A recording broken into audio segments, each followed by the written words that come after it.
cuando tú has particionado un disco, lo tienes hecho trozos y esos trozos los formateas, tú puedes formatear, básicamente los más comunes es formatearlo en FAT32, formatearlo en NTFS, formatearlo en exFAT o formatearlo en ext4.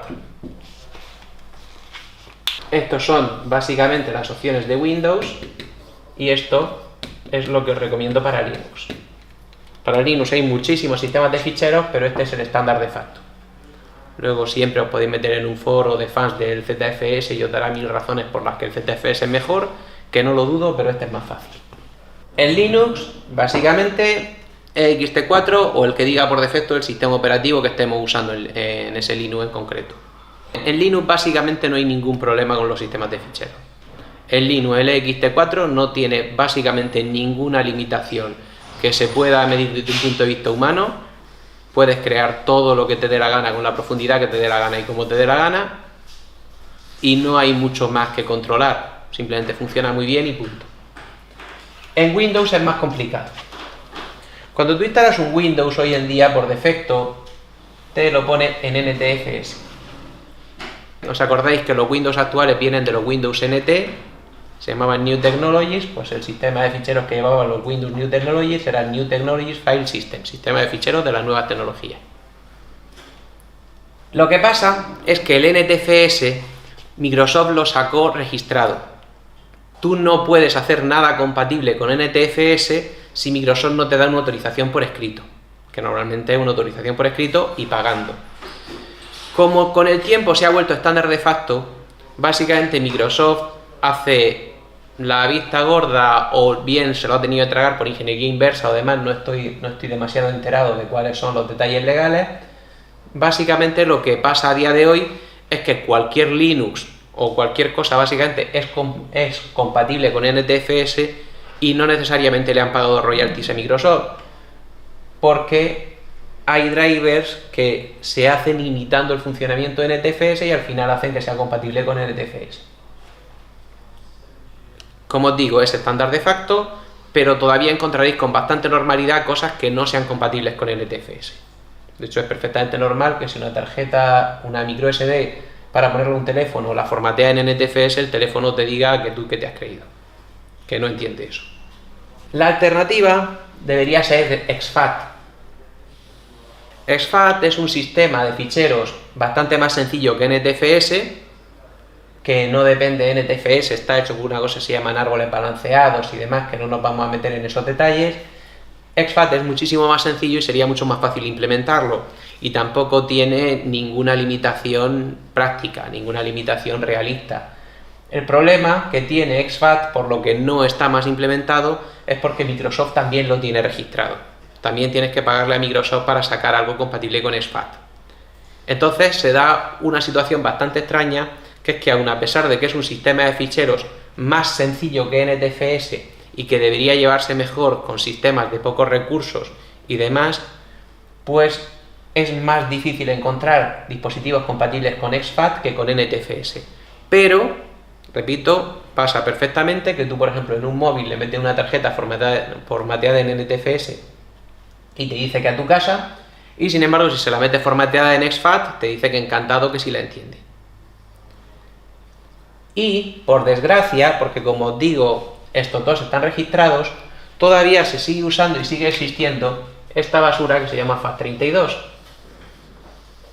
FAT32 es un sistema de formateado de unidades completamente obsoleto. Viene del Windows 95. Ya sabemos que Windows 95 es el mal y debe ser odiado, como todos sus hijos. Agujeros de seguridad con forma de sistema operativo y un poco de interfaz gráfica. Y FAT32, pues a ver, es una evolución del FAT que había antes. Para que os hagáis una idea de las épocas que estamos hablando, una de las grandes novedades que llevaba FAT32 es que permite poner nombres de más de 8 caracteres con espacios.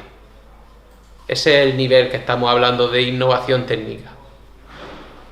Pues resulta que como de los sistemas de ficheros que hay en uso, el FAT32 es el único de Windows que no está registrado por Windows y por tanto lo puede implementar cualquiera sin ningún calentamiento de cabeza de ningún tipo, pues FAT32 se sigue utilizando.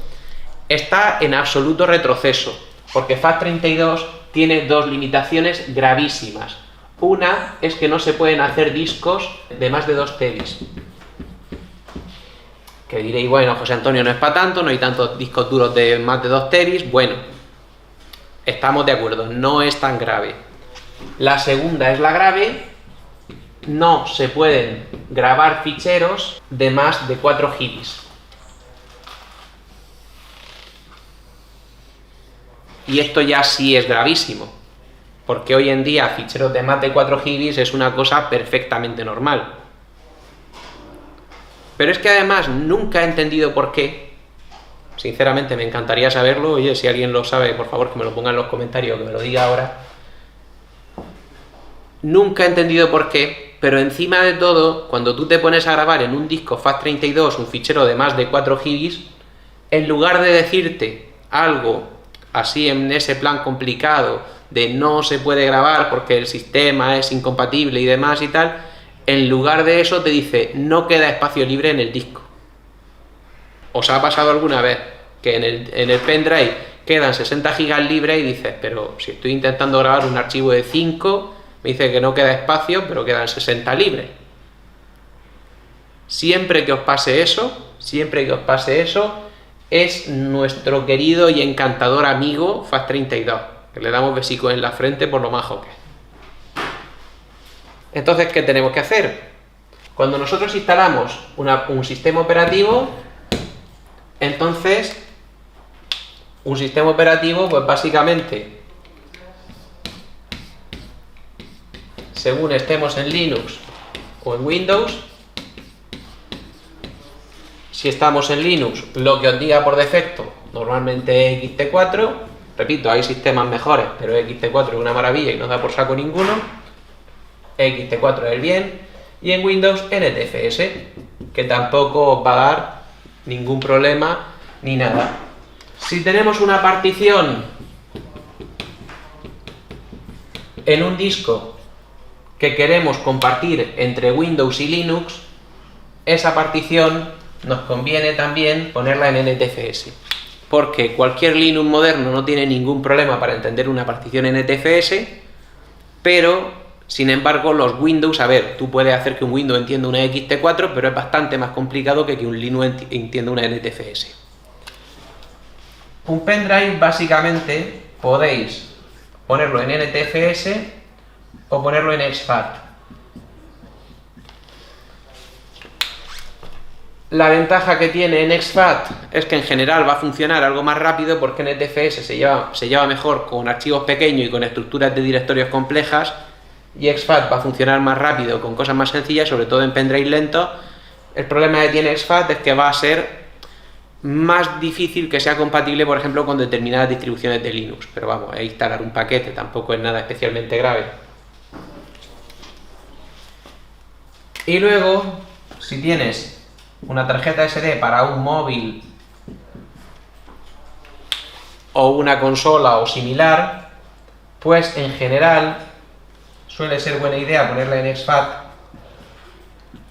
y solo en el caso de que no haya más remedio ponerla en FAT32, si no es compatible con ninguna otra cosa. Un disco duro que lo queráis enchufar a una tele para reproducir películas, pues por ejemplo, depende de cómo de vieja sea la tele. Una tele vieja tiene que ser en FAT32, una tele moderna en NTFS y se lo traga sin problemas. Resumiendo, que hay chorrocientos estándares y hay una serie de casos especiales. Repito, en Linux es muy sencillo, en Windows es más complicado. Mi recomendación en Windows, en general, cualquier cosa que tengáis que hacer que no sea directamente en Linux un XT4, os repito, o lo que os diga la distro que hayáis puesto, mi recomendación es que siempre que podáis intentéis primero funcionar con NTFS, veáis si podéis funcionar con NTFS. Si no podéis funcionar con NTFS o funciona más lento, podéis probar con exFAT, tampoco es que vayáis a ganar nada el otro jueves, pero a veces sí se gana compatibilidad. Y solo en el caso de que no haya más remedio, FAT32. Entre 3 no, más bien 3333.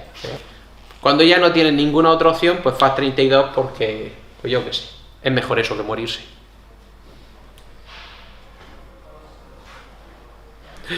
Venga.